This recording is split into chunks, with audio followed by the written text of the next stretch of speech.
Healing in the healthy living. तो हमने 2 capsules की बातचीत की। अभी जाके हमारी जो थर्ड जो हमारी प्रोडक्ट है wheat grass capsules, the good source of the antioxidant, the phytonutrient. आपको ऐसा ही लगता होगा कि आप डॉक्टर साहब ये हर टाइम एंटीऑक्सीडेंट और फाइटोन्यूट्रिएंट के ऊपर ही आते हैं, क्योंकि ये पूरा जो है गेम रहता है, ये पूरी जो चीज रहती है वो फाइटोन्यूट्रिएंट और एंटीऑक्सीडेंट के ऊपर ही है। हम खाना खाते हैं, चाहे कुछ भी खाते हैं, एनीथिंग, चाहे वेज लेते हैं, नॉन वेज ले लेते हैं, वेज में भी कुछ हम चावल लेते हैं, दाल रहते हैं, हम गेहूं लेते हैं, बाजरा लेते हैं, या मिलेट्स वगैरह लेते हैं, या कोई भी हम साग भाजी लेते हैं, कि इररिस्पेक्ट ऑफ कुछ भी खाना रहते हैं उसमें 3 तत्व ही रहते हैं। एक रहता है फैट रहता है, एक रहता है प्रोटीन रहता है, और एक रहता है कार्बोहाइड्रेट रहता है, और साथ साथ में विटामिन रहता है, मिनरल्स रहता है, और एमिनो एसिड रहता है। ये इतना ही रहता है हमारे, कुछ भी हम खाना खाते हैं, और वही चीजों से हमारा शरीर की इम्यूनिटी के ऊपर वो प्रभाव पड़ता है, हमारा शरीर के डेवलपमेंट के ऊपर वो प्रभाव पड़ता है, हमारे शरीर की हेल्थ के ऊपर वो प्रभाव पड़ता है, वही चीज होती है। तो इसीलिए, लेकिन हर एक का अलग अलग महत्व ज्यादा रहता है। जैसी तरह से मैंने आपको ये मोरिंगा के ऊपर ज्यादा मैंने आपको बताया कि मीन्स के ये जो उसको जो वाइटल यानी कि उसमें अंदर 90 के ऊपर उसके तत्व पड़े हुए हैं, लेकिन वो मेनली कहाँ कहाँ यूज होता है? तो मेनली वो यूज होता है कि जो मेनोपॉजल लेडीज रहती है, जो हार्मोन्स का प्रॉब्लम हो जाते हैं, वहाँ पे आर्थराइटिस की बीमारी रहती है वहाँ पे, और कोलेस्ट्रॉल को कम करने के लिए। एम सेम ऐसी तरह से व्हीट ग्रास है। व्हीट ग्रास के अंदर क्लोरोफिल की मात्रा बहुत ही प्रचुर मात्रा में पाई गई है। तो क्लोरोफिल को एक वन काइंड ऑफ ग्रीन एक ब्लड ही कहते हैं, क्योंकि ब्लड पे अंदर जो जो उनके जो केमिस्ट्री वगैरह रहती है, यही केमिस्ट्री ये व्हीट ग्रास के कैप्सूल्स के अंदर रहती है, यानी कि व्हीट ग्रास में रहती है। इसीलिए जो उनके अंदर भी एंटीऑक्सीडेंट तत्व और फाइटोन्यूट्रिएंट कुदरती पोषक तत्व ज्यादा रहते हैं। Wheat grass is known as the superfood due to the its active nutrient. उनके अंदर जो एक्टिव न्यूट्रिएंट है, इसीलिए उसको सुपर फूड में भी पाया गया है। और आजकल तो व्हीट ग्रास के तो बहुत सारी फूड की प्रोडक्ट भी मिलने लगी है, यानी कि व्हीट ग्रास के बिस्किट मिलने लगे हैं, व्हीट ग्रास की चॉकलेट अभी मिलने शुरू हो गई है, क्योंकि ये इसके अंदर बहुत सारे एंजाइम्स रहते हैं, यानी कि जो पाचक एंजाइम्स हो गया वो सब उसके अंदर रहते हैं, यानी कि हम जो भी खुराक खाते हैं उसका पाचन हो जाता है। 30 बेनिफिशियरी इसके अंदर एंजाइम्स रहते हैं, और it helps the detoxified and the rejuvenate, increase the energy level, natural boost of the immune system, alkalizing the super food। हम जो भी खाना खाते हैं, यानी कि ये लेते हैं हम कैप्सूल्स व्हीट ग्रास की, तो एक अल्कलाइन मीडिया रहता है, अल्कलाइन हमारी बॉडी हो जाती है, साथ साथ में इम्यूनिटी को बूस्ट करते हैं, और पुनः जो रिजुवेनेट करते हैं, यानी कि जो हमारे सेल्स डैमेज हो गई है वो सेल्स को भी रिपेयर करते हैं। One of the most pure and fast selling wheat grass capsule saving a many natural occurring nutrient. इसके बहुत सारे न्यूट्रिएंट्स पाए गए हैं। साथ साथ due to the high antioxidant content the wheat grass its में help to kill the cancer cells and prevent the threat of the cancer. Yes, जैसी तरह से मैंने आपको बताया कि इसके अंदर rich source of the chlorophylls रहते हैं, इसीलिए व्हीट ग्रास से आजकल के जो बाहर की यूनिवर्सिटियां हैं, और अपने भारतवर्ष में भी यूनिवर्सिटियां हैं, वो ये व्हीट ग्रास का कैंसर्स के ऊपर अभी रिसर्च चल रहा है, और बहुत सारी रिसर्च के अंदर ये कैंसर्स के अंदर कैंसर्स को थोड़ा प्रिवेंशन में, कैंसर को ग्रोथ को कम करने में, और कैंसर्स की जो उसकी वजह से जो साइड इफेक्ट रहती है, साइड इफेक्ट जो केमोथेरापी लेते हैं, रेडियोथेरापी लेते हैं, इसकी साइड इफेक्ट के अंदर भी वो कम हो जाती है उनकी साइड इफेक्ट, वैसी तरह से व्हीट ग्रास लेने के लिए, क्योंकि उसके क्लोरोफिल सबसे ज़्यादा मात्रा में रहते हैं। और मेजोरिटी मैंने तो सुना है, जब बचपन में थे तो ये व्हीट ग्रास है, ये घरों में भी ऐसी तरह से बनाते, उसके बाद उसका रस पिलाते थे सभी को, बच्चे को, और जो कैंसर्स के जो मरीज रहते थे उसको भी इनके जो रस रहते हैं वो, यानी कि जो ये ग्रास ही रहता है, एक जगना घास ही है, घास को ऐसी तरह से उसका जूस निकलता है, जूस निकालने के वो कैंसर पेशेंट्स मरीज को दिए जाते हैं, और उनका स्टडी भी, रिसर्च भी बहुत ही अच्छी तरह से चल रहा है।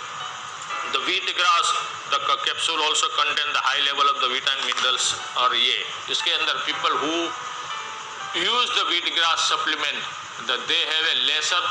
the number of the cancer cells in the body, यानी कि हर एक के हमारे के अंदर बहुत सारी, क्योंकि अभी खुराक हमारा हो गया है ये ये पोल्यूटेड हो गया है, हमारी एयर पोल्यूटेड हो गई है, हमारा खाना पोल्यूटेड, हमारी एयर यानी कि जो हम श्वास लेती है वो पोल्यूटेड हो गई, हमारी ज़मीन पोल्यूटेड हो गई है, तो कहीं ना कहीं हर एक के अंदर कहीं ना कहीं कोई कैंसर के सेल्स यानी कि वो एक्टिव में या अनएक्टिव फॉर्म में पाए जाते हैं। यानी कि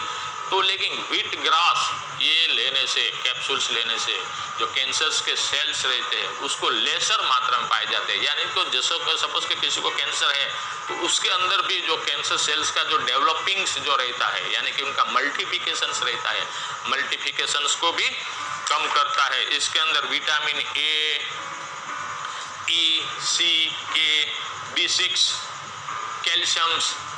selenium, magnesium, iron, phenolic acid, electrolytes, amino acid, iron वगैरह सब कुछ मात्रा में रहते हैं और इलेक्ट्रोलाइट्स भी उसके अंदर रहते हैं। यानी कि जिसको डिहाइड्रेशंस यानी कि शरीर में पानी की मात्रा कम हो जाती है तो ये व्हीट ग्रास कैप्सूल्स लेने से डिहाइड्रेशंस में भी फायदा करता है, क्योंकि इसके अंदर इलेक्ट्रोलाइट्स है, एमिनो एसिड्स भी बहुत सारे प्रकार में मात्रा में पाए जाते हैं, आयरन है, इसलिए हीमोग्लोबिन को भी ज़्यादा मात्रा में वो बढ़ाता है। और साथ साथ में AEC और के विटामिन होने से कैंसर्स के अंदर फायदे में बहुत ही फायदे कारक रहते हैं। Health benefits of the wheat grass capsules, क्या क्या उसके हेल्थ बेनिफिट्स रहते हैं। Wheat grass supports the proper digestion in breaking the food and help the body to absorb the nutrient, क्योंकि ये अच्छी तरह से पाचन कराती है। तो पाचन अच्छी तरह से कराती है तो हमने जो भी खुराक खाया हुआ है तो उसके अंदर से जो पोषक तत्व रहते हैं, विटामिन रहता है, प्रोटीन्स रहते हैं, उसको न्यूट्रिएंट को एब्जॉर्ब यानी कि अपने शरीर में एब्जॉर्ब करने में ये बहुत ही फायदेमंद रहते हैं। तो व्हीट ग्रास कैप्सूल, उसके बाद improve the rate of metabolism, यानी कि ये बहुत ही अच्छा पॉइंट है, metabolism within the body to helps the wheat grass, ये नहीं वो दूसरी स्लाइड थी वो, हाँ, wheat grass capsules improve the rate of the metabolism within the body that helps to digest the food easily and promote the fat burning process in the obese individuals, क्योंकि ये with in the metabolism with in होता है, यानी कि हमारे शरीर के अंदर वो दूसरी जो पाचन की क्रिया रहती है, यानी कि जो फैट हो गया, कार्बोहाइड्रेट हो गया, प्रोटीन हो गया, उसके बाद ये तीनों का कैसी तरह से जो उनका जो पाचन रहते हैं उसको मेटाबॉलिज्म कहते हैं। It's promote of fat burning, यानी कि जो चर्बी रहती है, चर्बी को वो बर्न करने के लिए बहुत ही फायदेमंद रहते हैं। इसीलिए जो यानी कि मोटापन रहता है, मोटापन में भी बहुत ही अच्छी तरह से फायदा करता है। It's lowers the cholesterol level which helps to the lower the risk of the cardiovascular problem, stroke और द हार्ट अटैक। ये कोलेस्ट्रॉल को कम करता है, यानी कि कोलेस्ट्रॉल कम होगा तो शरीर में यानी कि जो हमारा हार्ट रहते हैं वहाँ जो हमारी आर्टरीज वगैरह रहती है, धमनियाँ वगैरह रहती है, तो वहाँ वो जमता नहीं है, यानी कि वहाँ ऑब्स्ट्रक्शंस नहीं होता है,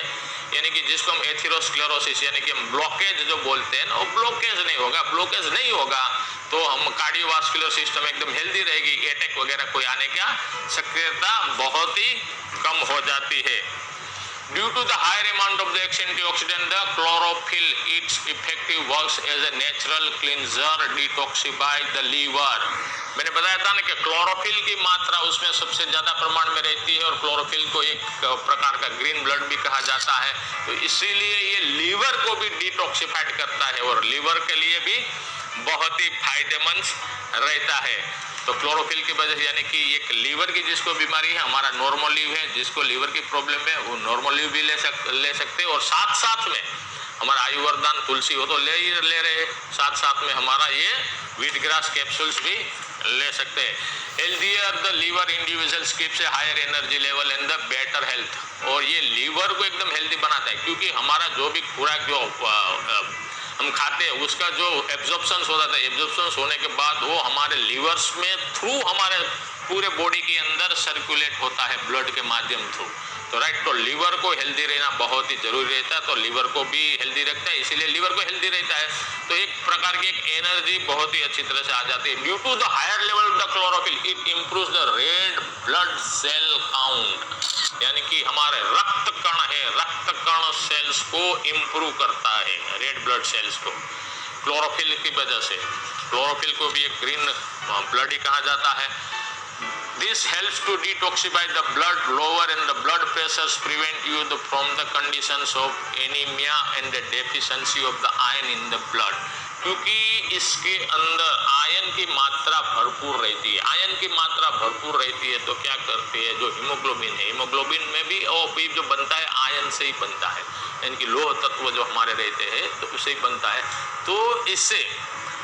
आयरन रिच फॉर्म में रहता है, इसीलिए जो एनीमिया, यानी कि एनीमिया किसको, यानी कि जो कुपोषण जो हम कहते हैं, जो कुपोषण युक्त लोग रहते हैं उसकी जो हीमोग्लोबिन लेवल है वो कम रहता है। तो ये आयरन रहता है, तो आयरन अच्छे प्रमाण में प्रचुर मात्रा में होने से क्या रहता है कि हीमोग्लोबिन उसका बढ़ जाता है, तो हीमोग्लोबिन बढ़ जाता है तो एनीमिया रहती है, यानी कि कुपोषण जो रहते हैं, यानी कि जिसको ये डेफिशिएंसी होती है विटामिन, प्रोटीन, एमिनो एसिड या मिनरल्स की, तो ये सब तत्व रहते हैं तो कुपोषण में। और आजकल भारत के सबसे ज्यादा यानी कि जो बदनाम किया हुआ है अपने भारतवर्ष को, वो लोग मीन्स के कुपोषण की वजह से हमें देश को बदनाम किए जाते हैं। लेकिन हमारे पास इतनी सारी अच्छी धरोहर है, 5000 साल पुरानी हमारी धरोहर है, यह मेरा आयुर्वेद है, उसमें बहुत सारी चीजें बताई है कि इसमें कि ये जो कुपोषण है इसमें भी अच्छी तरह से ये फायदा करते हैं, क्योंकि इसमें ये प्रोटीन्स और एमिनो एसिड सबसे ज्यादा है। डोजेस पे आ जाते हैं, द 1 कैप्सूल आफ्टर मील, यानी कि आप ब्रेकफास्ट के बाद 1 कैप्सूल ले सकते हैं, लंच के बाद 1 कैप्सूल ले सकते हैं और डिनर के बाद भी 1 कैप्सूल ले सकते हैं, यानी कि दिन में 2 बार कैप्सूल ले सकते हैं। लंच के बाद ब्रेकफास्ट पे ले लिया तो लंच पे नहीं लेना और डिनर के बाद ले लो, यानी कि दिन में 2 capsules after any respect of the any meal, यानी कि ब्रेकफास्ट, लंच और डिनर के बाद ये लेना है। तो ये हमारा रहा व्हीट ग्रास कैप्सूल। सब जाके आ जाते हैं